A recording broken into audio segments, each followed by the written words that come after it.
Mesdames, Messieurs, chers élus, bonjour. Permettez-moi de me présenter. Je suis Lucie Granger. Je suis la directrice générale de l'Association pour la santé publique du Québec.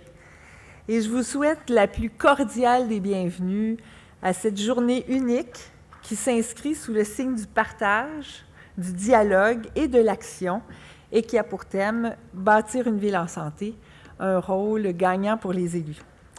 J'aimerais d'entrée de jeu saluer l'idéateur de cet événement, M. Marvin Rotran, et remercier nos partenaires, Santé Canada, le Partenariat canadien contre le cancer et l'équipe de Coalition Montréal, ainsi que tous les collaborateurs qui ont répondu favorablement à l'appel de Corinne Voyer, directrice de la Coalition Poids, sans qui cette journée n'aurait jamais connu un tel succès.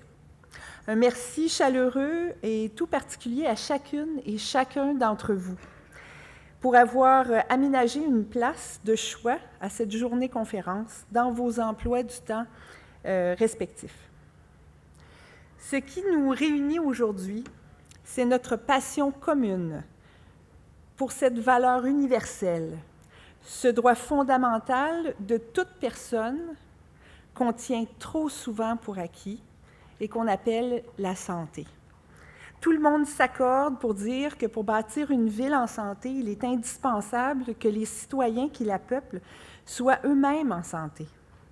À l'ASPQ, nous savons que cette préoccupation de préserver la santé de la population est partagée par l'ensemble des élus municipaux.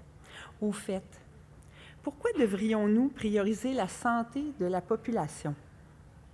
Si je vous dis que 50% de la population du Québec, âgée de 12 ans et plus, souffre d'au moins une maladie chronique, qu'à elles seules, ces maladies représentent un fardeau économique et social extrêmement lourd et que les enfants d'aujourd'hui formeront la première génération depuis longtemps à avoir une espérance de vie moins longue que celle de leurs parents.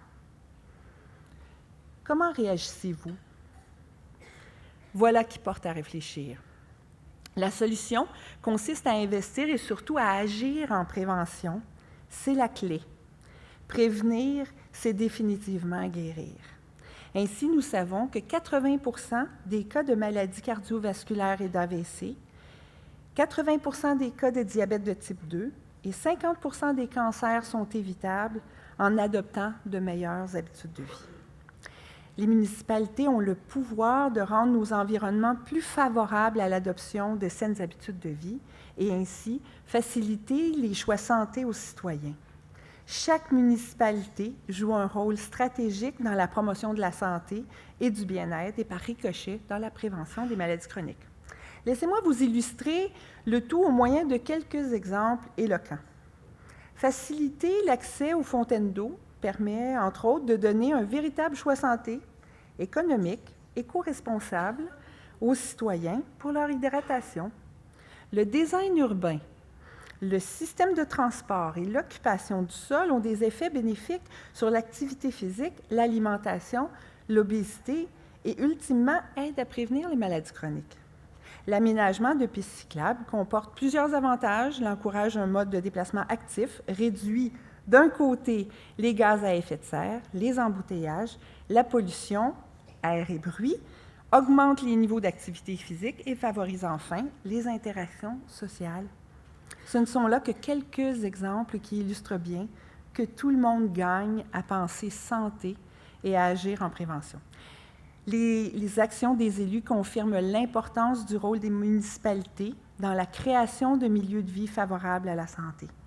Chacune de nos interventions démontre les impacts immédiats positifs sur l'environnement et le mode de vie des citoyens. Bâtir une ville en santé, c'est un rôle gagnant pour les élus, mais c'est aussi ça, la santé publique. Tout au long de la journée, nous aurons l'opportunité d'entendre spécialistes et élus unir leurs forces et leurs connaissances afin de faire le point sur les plus récentes données scientifiques et économiques, parler des mesures concrètes pouvant être adoptées et mises en application rapidement pour favoriser des choix santé pour la population. Après chacune des présentations, il y aura une période d'échange. Et puis, n'hésitez pas à partager vos expériences positives et même les leçons apprises des défis rencontrés. Ces périodes d'échange nous sont précieuses et inspirantes.